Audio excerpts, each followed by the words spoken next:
Yaorana et bienvenue dans Manava. Parlons engagement, solidarité et avenir pour notre jeunesse. Le service civique, c'est une opportunité unique d'agir pour le Fénois tout en se formant et en gagnant en confiance. Mais concrètement, à quoi ça sert? À qui ça s'adresse? Et comment ça fonctionne ici en Polynésie française? Pour en parler, je reçois Leilani Chand, chef du bureau de l'appui à la mobilité et à l'insertion du Haut Commissariat de la République en Polynésie française. Yaorana. Bonjour. Et puis Inatea Vahimare, responsable de la Banque alimentaire et ancienne coordinatrice du pôle service civique de FAS Polynésie. Yaorana. Yaorana, Aurélie. Merci à toutes les deux. C'est le sujet de notre émission Manava, votre émission Info Service.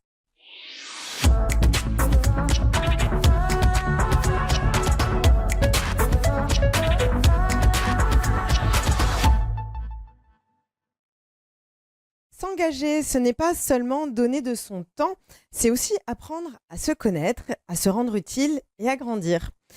C'est exactement ce que permet le service civique et ici, au Fénois, beaucoup de jeunes cherchent leur place, pas toujours un emploi, pas toujours un diplôme, mais une envie de faire et puis d'être utile, de participer à quelque chose de plus grand qu'eux. Le service civique, c'est une parenthèse qui change le regard sur soi, sur les autres et sur la société. C'est pas un concours, c'est pas un contrat de travail, on va le voir. C'est une expérience humaine avec des missions concrètes. Aujourd'hui, avec nos invités, on va comprendre comment ce dispositif fonctionne au Fénois, mais surtout, pourquoi il transforme ceux qui s'y engagent. Alors, Leilani, on va commencer. C'est quoi exactement le service civique? Est-ce que tu peux nous en donner une définition? Bien sûr. Bonjour à tous. Alors, le service civique, c'est un dispositif d'insertion sociale de l'État qui donne l'opportunité aux jeunes de pouvoir s'engager. Qu'est-ce que ça signifie s'engager? S'engager, ça signifie pouvoir donner de son temps, pouvoir contribuer à quelque chose qui est plus grand que soi, à servir la communauté et pouvoir accomplir une mission d'intérêt général au service des autres. Donc le service civique, c'est une philosophie, c'est dépasser l'action individuelle pour aller vers une action collective et apporter sa pierre à l'édifice. On va le voir, à ne pas confondre avec le bénévolat, parce qu'il y a tout un dispositif derrière. Et aussi, on apprend des choses qui sont évidemment essentielles et valorisables. Tout à fait, c'est vraiment différent du bénévolat, c'est différent d'un contrat de travail classique. Et c'est différent également d'un stage. Oui. Le service civique, c'est fait pour que le jeune puisse apprendre de nouvelles choses. Ce n'est pas mettre en pratique ce qu'il a appris dans la théorie en cours et tout ça. C'est vraiment apprendre sur le tas. Et donc, c'est l'État, tu le disais, qui soutient ce dispositif en Polynésie française. Voilà, c'est un dispositif de l'État qui est présent partout sur tout le territoire national, y compris dans les Outre-mer et en Polynésie française. Nous avons, en 2024, eu plus de 1000 services civiques qui sont répartis sur l'ensemble des archipels de la Polynésie française. Inatea, à qui s'adresse ce service civique concrètement? Alors, bonjour à tous. Le service civique s'adresse donc aux jeunes de 16 à 25 ans et jusqu'à 30 ans pour les personnes en situation de handicap. À FAS Polynésie, il est sans condition de diplôme. Oui, c'est ce que j'allais dire. On n'a pas besoin de diplôme, on n'a pas besoin d'une expérience particulière. Non, aucune expérience particulière. Il faut juste être motivé. De volontariat. On est sur ce domaine-là. Qu'est-ce que vous attendez, vous, des jeunes, à part effectivement cette volonté? À part la motivation, qu'il se projette aussi déjà sur son projet d'avenir.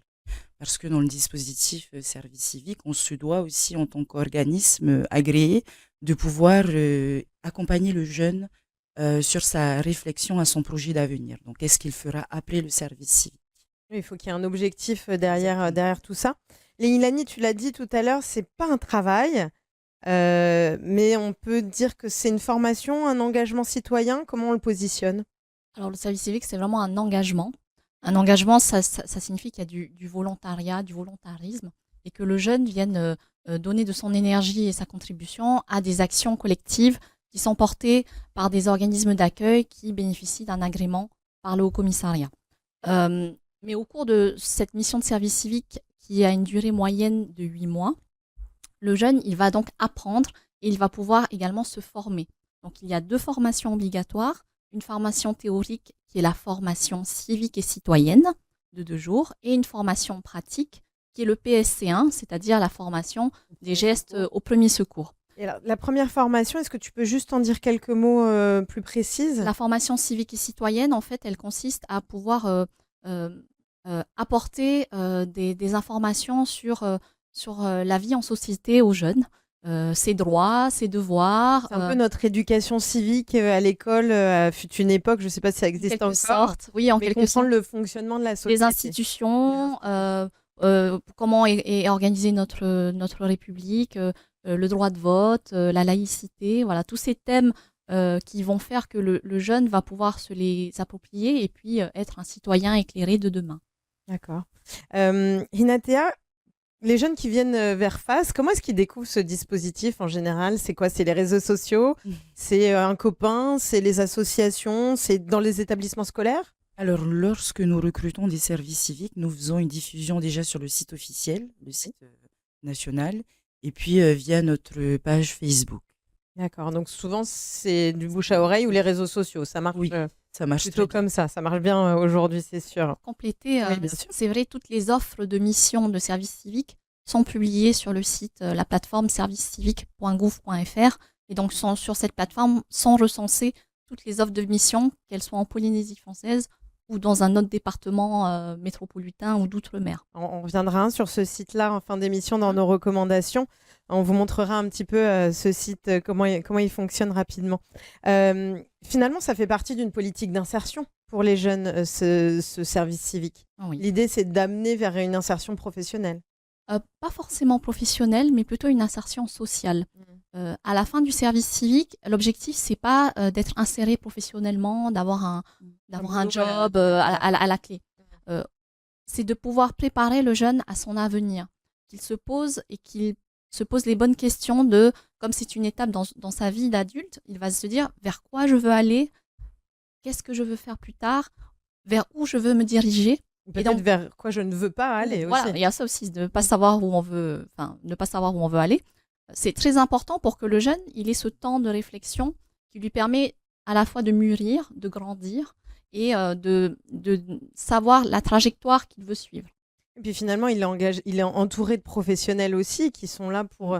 C'est un peu votre mission aussi de transmettre finalement aux jeunes. Oui, c'est ça. Le service civique, nous, au sein de FAS, nous permet justement d'accompagner des jeunes qui sont très éloignés de l'emploi, mais aussi en échec scolaire, hein, de pouvoir les redynamiser, de leur offrir un cadre structurant et sécurisant où ils peuvent justement pouvoir réfléchir à ce qu'ils veulent faire ou pas, ou voilà. Qu'est-ce qu'ils te disent quand tu les reçois en service civique? Qu'est-ce qui les motive le plus? Alors, la première motivation pour un jeune qui se lance un peu dans la vie active, ça va être bien sûr l'indemnité, mais aussi la mission. La mission, se former.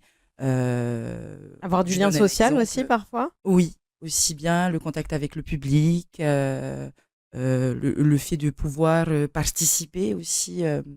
Je donne l'exemple de la banque alimentaire, le fait de pouvoir participer à offrir à des personnes en situation de précarité alimentaire, le fait de pouvoir préparer des colis alimentaires, ça aussi c'est valorisant pour eux. Ils se sentent fiers de pouvoir, voilà, et utile de pouvoir aider les autres. Alors, tu l'as mentionné rapidement, on l'a dit, c'est pas un travail, cependant, il y a quand même une indemnité, on est quand même rémunéré de son temps. Alors, le service civique, c'est vraiment un engagement qu'on appelle un engagement indemnisé.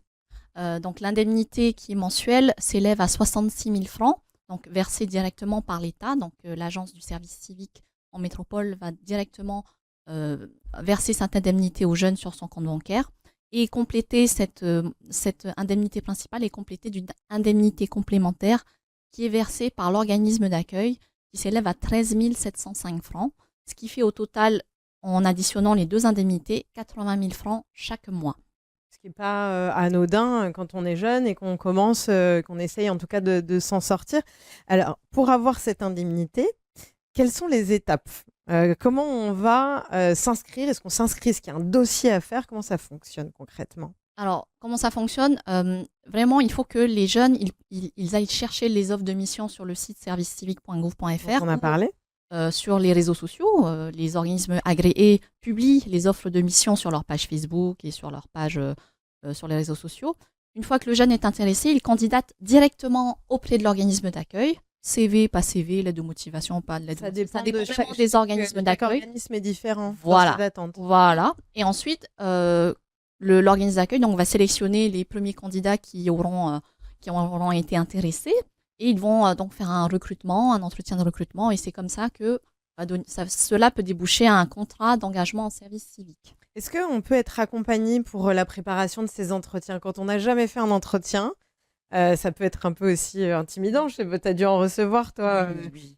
On peut les accompagner sur ce type de choses ou pas? Alors, je pense qu'ils peuvent être accompagnés par leur famille ou par aussi les dispositifs proposés par le pays, par le CEFI.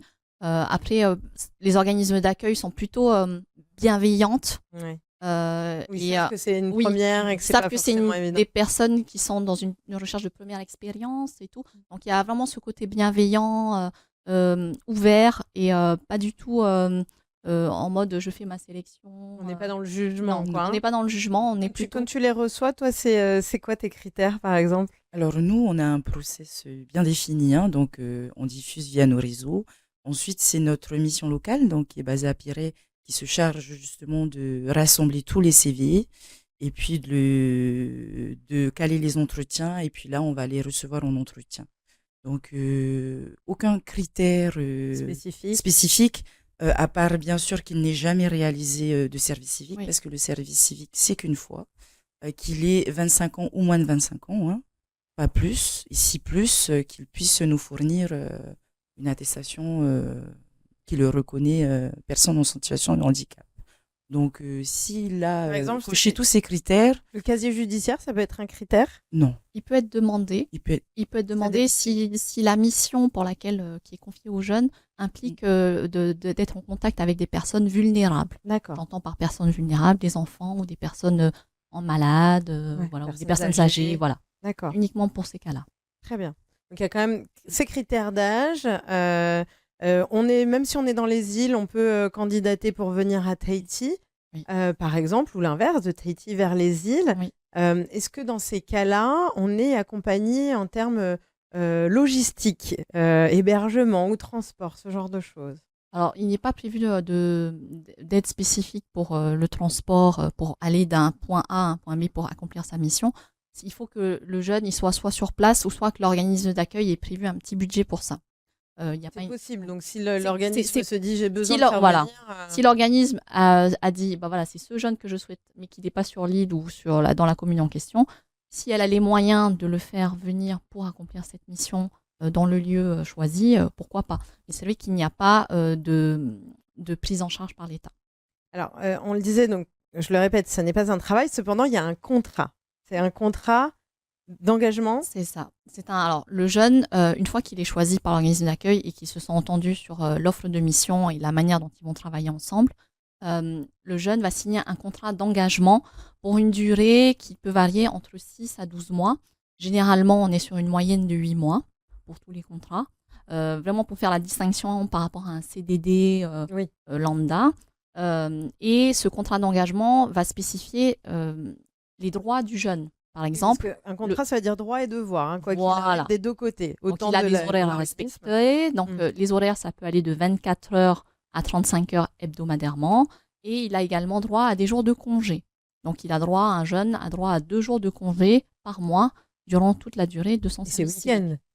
Bien sûr. Les heures 35 heures par semaine, ce que on ne peut pas travailler pendant les week-ends. Il n'y a pas d'heures supplémentaires. D'accord. Voilà. Après, sauf s'il a envie, lui, de donner plus, on peut aller, parce que je me dis, tiens, je ne travaille pas aujourd'hui, mais je vois qu'ils ont besoin d'un peu plus d'aide. Oui, si c'est sur du volontariat et que cela est ponctuel, il n'est pas interdit à ce que le jeune, s'il souhaite s'impliquer davantage, puisse le faire. Au contraire, ça montre que la mission qu'on lui a confiée, elle est motivante. Il veut donner plus, il a du temps, pourquoi pas. Le seul où il faut faire attention, c'est quand les jeunes sont également étudiants. Oui. Donc là, à ce moment-là, quand ils sont étudiants, il faut que ce soit aussi compatible avec leurs études. Avec leurs études, donc avec l'étudiant et l'organisme d'accueil, à eux d'aménager un planning qui puisse permettre aux jeunes de pouvoir à la Super. fois accomplir sa mission de service civique et également suivre ses études et que ce soit pas un frein en fait à la réussite de son parcours. Et une petite question pour les organismes d'accueil. Est-ce que vous avez, vous, suivi des formations justement pour accueillir ces jeunes? Oui, en tant qu'organisme d'accueil, on a la formation tutorat qui est obligatoire donc pour chaque personne qui va accompagner le service civique, mais aussi qui gravite autour du jeune pendant sa mission, à raison de 2 jours, 2 journées complètes.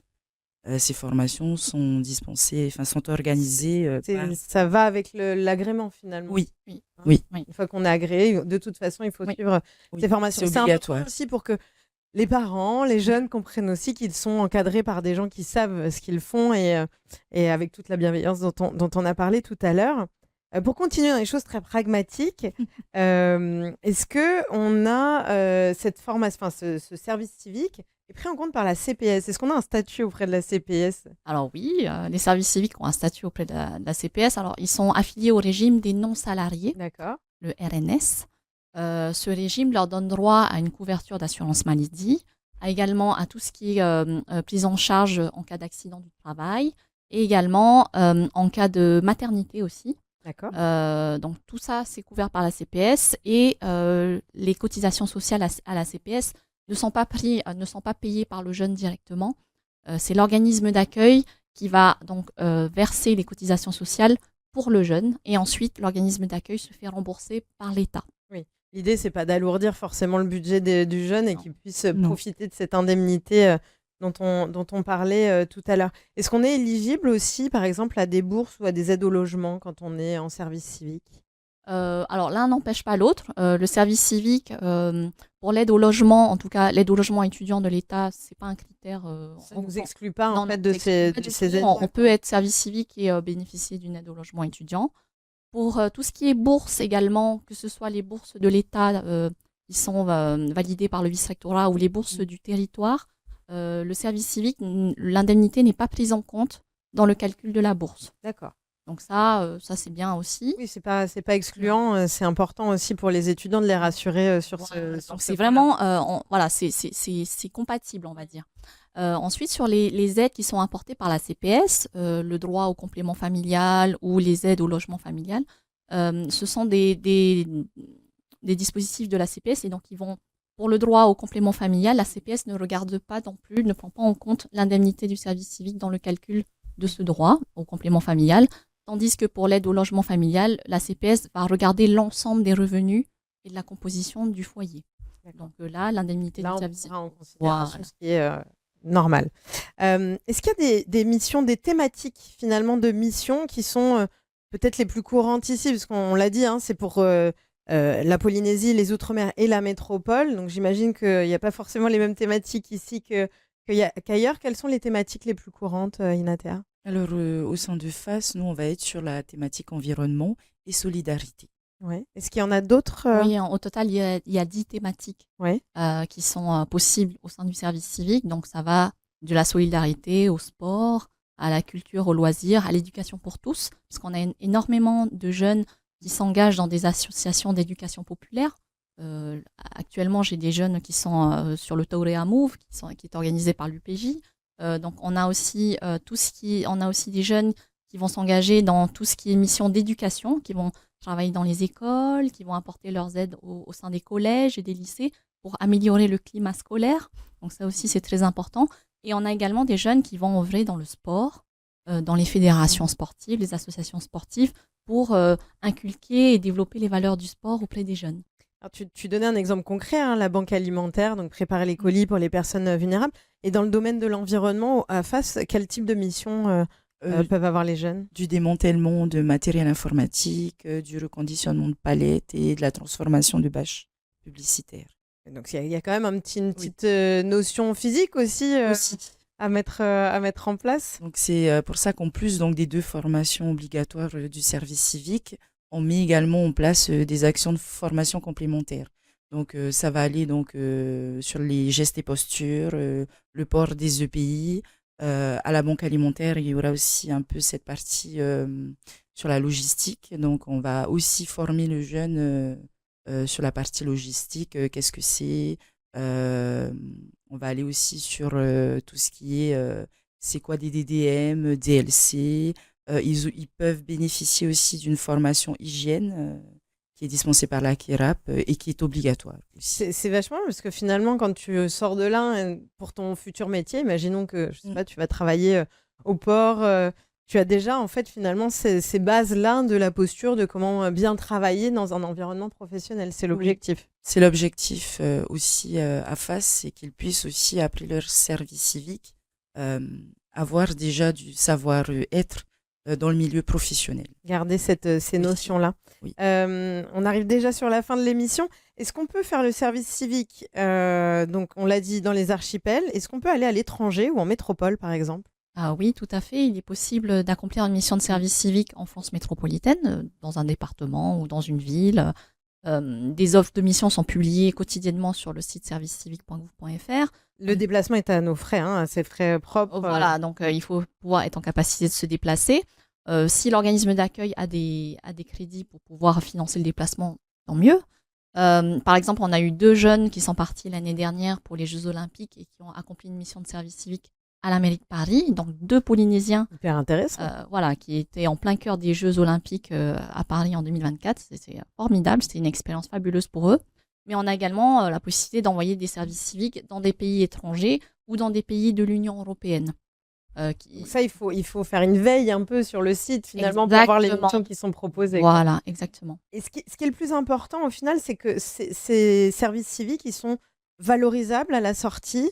Alors, on n'a pas de diplôme ou ce genre de choses, on est d'accord, mais c'est quelque chose qu'on va pouvoir mettre en avant sur un CV. Oui, tout à fait. C'est vrai que ce n'est pas une expérience qui est qualifiante en tant que telle, mais c'est une expérience humaine, premièrement, mais aussi une expérience professionnelle et sociale qui peut être valorisable dans un curriculum vitae et surtout qui est reconnu partout en métropole, en Europe. Donc, avancer le fait qu'on a déjà accompli un service civique, c'est un gage de sérieux, un gage d'engagement, un gage d'une personne qui a envie, qui est motivée, qui a envie de donner de son temps pour une cause. Juste un dernier point, si par exemple un jeune décide d'interrompre son service civique, qu'est-ce qui se passe? Est-ce qu'il pourra repostuler ou est-ce que c'est quelque chose qui peut être négatif? Non, c'est pas négatif. Il peut y avoir plusieurs raisons pour lesquelles on interrompt un service civique. Il est possible d'interrompre de manière anticipée son contrat d'engagement. Comme on le disait tantôt, le service civique, c'est une fois dans sa vie. Donc, au-delà de 6 mois de service civique et qu'on interrompt son contrat, on ne pourra plus refaire un contrat de service civique. En revanche, si les premiers mois qui se sont écoulés sont en deçà de 6 mois, il est possible pour le jeune de pouvoir se réengager dans un contrat de service civique, voilà, pour compléter et pour pouvoir valoriser cette mission sur son CV. Alors, on est vraiment sur la fin de l'émission. Nous avons rencontré Kahea, que tu connais probablement, une jeune volontaire qui vient tout juste de rejoindre le programme de service civique à la Banque alimentaire de FAS Polynésie et elle répond à nos questions express du jour.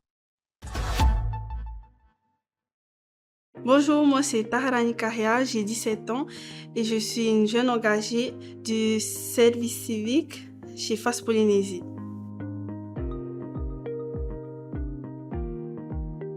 Tout d'abord, il faut savoir que j'ai eu un échec scolaire dû à la perte de mon beau-père l'année dernière. Et suite à ça, je ne savais pas quoi faire, je suis restée renfermée, j'étais démoralisée. Et un jour, ma maman m'a parlé d'un contrat service civique qui m'a beaucoup intéressée. Et je me suis dit que c'était la meilleure occasion pour moi de me relever et de m'engager dans quelque chose de concret. Et je suis fière d'avoir saisi cette occasion, cette opportunité d'intégrer FAS Polynésie et de faire partie de cette entreprise. Et aujourd'hui, ça m'apporte un plus pour mon projet d'avenir car c'est une première expérience professionnelle pour moi. Et ce contrat me permet de m'améliorer, de me reconstruire et d'apprendre davantage. Alors, je suis dans la banque alimentaire et notre objectif, c'est de lutter contre la précarité et le gaspillage alimentaire. Cette mission, elle consiste à récupérer des aliments invendus et les redistribuer dans des associations afin d'aider les personnes en situation de précarité. Par exemple, le mois prochain, on fait une grande collecte dans tous les supermarchés de Tahiti.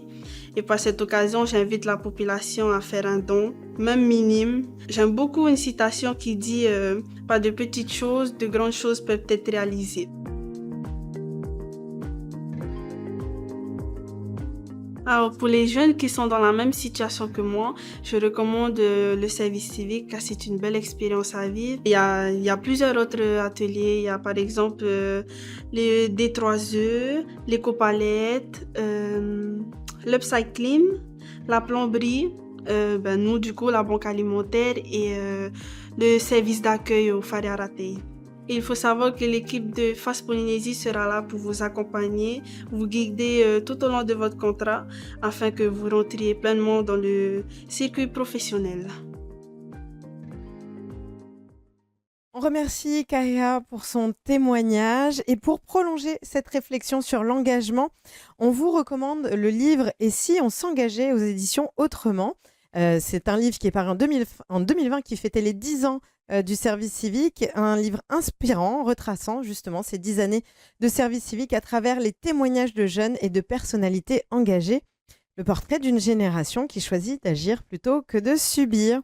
Et puis, pour terminer, on l'a dit, les infos pratiques pour aller vers le service civique sur un site internet www.service-civique.gouv.fr, donc le site officiel du dispositif, avec toutes les offres de mission en Polynésie française et en métropole. Je vous invite également à aller sur le site du Haut Commissariat de la République en Polynésie française, www.polynésie-française.gouv.fr, dans la rubrique Service civique. Vous pourrez du coup joindre Leilani pour lui poser toutes les questions ou même vous rendre directement dans les bureaux du Haut Commissariat. Et enfin, je vous invite également à aller voir le site de FAS Polynésie, faspolynésie.com, qui accompagne donc les jeunes volontaires dans leur mission et leur formation professionnelle. Merci beaucoup à toutes les deux d'avoir répondu à toutes ces questions. Le service civique, c'est un engagement important pour la communauté. Le FENUA a besoin de vous. Merci de nous avoir suivis. Je vous rappelle que toutes nos émissions sont en replay sur le site TNTV+. On se retrouve demain pour une nouvelle émission. Maruru!